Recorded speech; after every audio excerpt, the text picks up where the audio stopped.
நான் சொல்லுவேன். ஏன்னா அவன் பண்ண சகாப்தமா இருக்கட்டும், மதுரை வீரனா இருக்கட்டும், இப்ப பண்ண படைத்தலைவனா இருக்கட்டும், நெக்ஸ்ட் ஒரு கொம்பு சீவியா இருக்கட்டும், எத்தனையோ படங்கள் பண்ணாலுமே அந்த சகாப்தம் படம் பண்ணும்போது மலேசியால ஒரு ஷூட்டிங் ஷூட் பண்ணும்போது 100 feetல இருந்து ஆக்ஷன் நாங்க கேப்டன் வந்து இல்ல டூப்லாம் போடலாமா என்னன்னு கேட்டுட்டு இருக்காரு. இவன் ஜம்ப் பண்ணிட்டான் மேல இருந்து. எந்த பயமும் இல்லாம ஒரு 19 வயசு பையனா இருக்கும்போது எந்த ஒரு விஷயமும் இல்லாம அங்க இருந்து ஜம்ப் பண்ணிட்டாப்ல. சோ அப்பாவுக்கே வந்து பயம் வந்துருச்சு.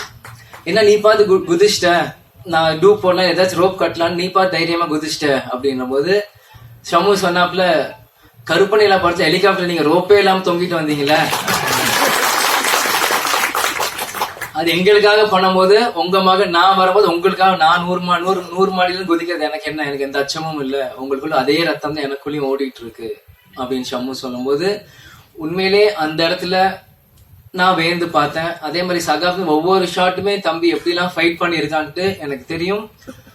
கேப்டன் எங்கேயும் போல அவர் படத்துல நீங்க பாருங்க, கேப்டன் திரையில தெரிவார்.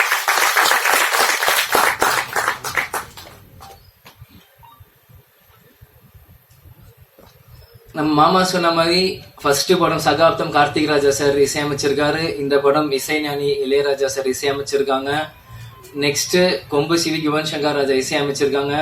கேப்டன் சொல்லுவார் ஃபர்ஸ்ட் படம் எந்த மியூசிக் டைரக்டர் வேணா ராஜா சார் ஃபேமிலில இருந்தான் ஒருத்தர் இசையமைக்கணும் அப்படின்னு சொன்னால்தான் அன்னைக்கு கார்த்திக் ராஜா சார் இருந்தாரு.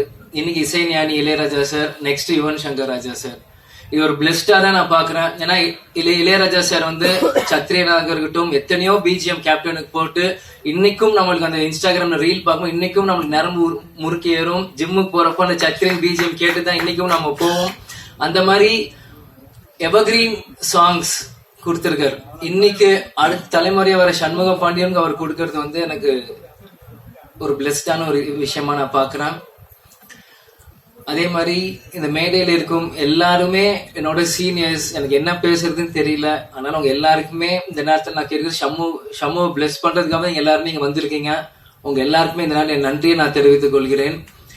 முருகதாஸ் சார் வந்து நான் சின்ன வயசுல இருந்து ரமணா படத்துல இருந்து நான் பார்த்துட்டு இருந்திருக்கேன். முதல்ல கஜினி ஹிந்தி படம் லான்ச் ஆகும்போது ஆடியோ லான்ச் பண்ணிட்டு அந்த சிடியை வீட்டுக்கு கொண்டு வந்து கொடுத்தார். அப்புறம் 2 பேருமே கேப்டன் தரையில உட்காந்து அந்த படத்தை பார்த்துட்டு இருந்தார். அப்ப முருகதாஸ் அண்ணனும் தரையில உட்காந்து அந்த சாங்ஸ் எல்லாமே போட்டு கேட்டுட்டு இருக்கும்போது அந்த அனுபவம் எனக்கு இருக்கு.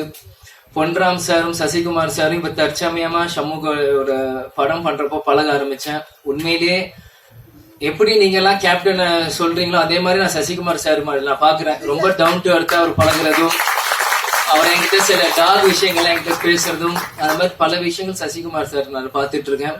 அதே மாதிரி நான் எந்த ஷம்மு பொன்ராம் சார் படம் கொம்பு சீவி போகும்போது கூட செட்ல பொன்ராம் சார் வந்து அவ்வளோ ஆக்டிவா அந்த ஷார்ட்ஸ் ரெடி பண்ணிட்டு இருந்தாரு ஒரு போலீஸ் செட்டப்ல. அங்க போய் பாக்குறப்போ எனக்கு ஒரு தனி மரியாதை கொடுத்து என்னையும் அரவணைச்சு அந்த இடத்துல உட்கார வச்சு என்னையும் இப்படி பாருங்க தம்பி இப்படி நடிக்கிறாரு, இந்த ஷாட் இப்படி இருக்கு, எனக்கு ஒவ்வொன்றுமே சொன்னாரு. பொன்ராம் சாருக்கும் நீங்க வந்து நன்றி நான் தெரிவித்துக் கொள்கிறேன்.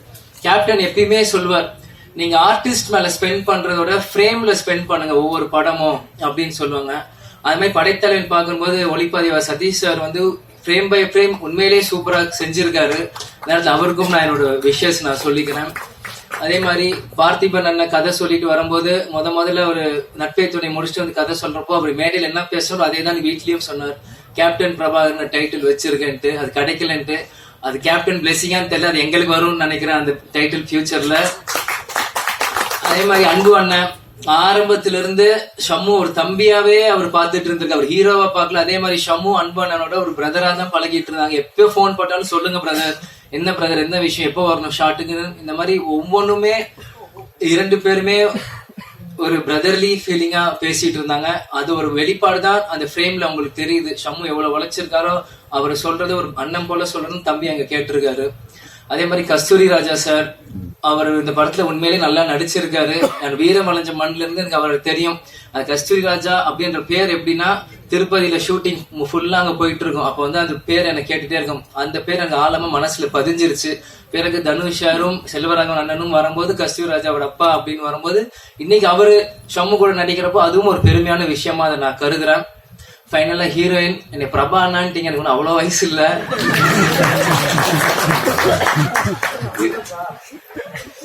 நீங்களும் இந்த படத்துல நல்லா நடிச்சிருக்கீங்க. கேப்டன் நீங்க பார்க்க ஆபீஸ் வரும்போது உங்களை நான் சந்திச்சேன். உங்களுக்கு என்னோட பெஸ்ட் விஷஸ். இன்னைக்கு பிரபா ப்ரோ இல்ல இந்த மாதிரி எல்லாரும் கூப்பிடுங்க. அதனால எல்லாருக்குமே இந்த நேரத்தில் என்னோட நன்றியை நான் தெரிவித்துக் கொள்கிறேன். கடைசியா கேப்டன் ஃபேன்ஸுக்கு ஒரு வரப்பிரசாதமா இருக்கும்.